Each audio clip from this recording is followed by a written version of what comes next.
প্রথমবারের মতো ভ্রাম্যমাণ নিরাপদ খাদ্য পরীক্ষাগার নিয়ে বিশেষ অভিযান পরিচালিত হয়েছে। সকালে এই কার্যক্রমের উদ্বোধন করেন জেলা প্রশাসক ডক্টর কিসিঞ্জার চাকমা।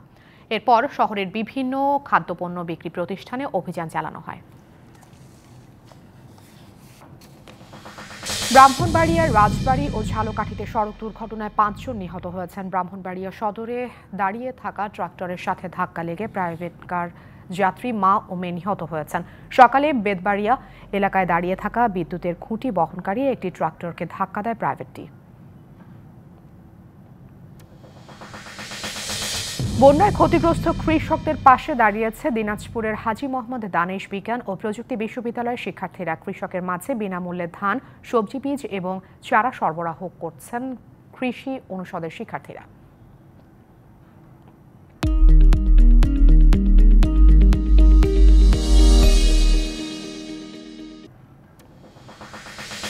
পঞ্চগড়ের তেঁতুলিয়ায় বাংলাবান্ধা ইউনিয়ন পরিষদের চেয়ারম্যান কুদরতি খোদা মিলনের বিরুদ্ধে জমি দখল, হামলা, মামলা ও দুর্নীতির অভিযোগে মানববন্ধন ও বিক্ষোভ মিছিল হয়েছে।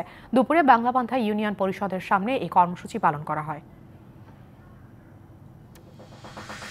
চাঁপাইনবাবগঞ্জ জেলা শিল্পকলা একাডেমির কালচারাল কর্মকর্তা মোহাম্মদ ফারুকুর রহমান ও অফিস সহায়ক হাসিব আহমেদের পদত্যাগের দাবি উঠেছে। অনিয়ম, স্বেচ্ছাচারিতা এবং ছাত্রীদের সাথে খারাপ আচরণের অভিযোগে তাদের অপসারণের দাবি জানিয়েছে শিল্পীরা। সকালে সংবাদ সম্মেলনে এই দাবি জানান তারা।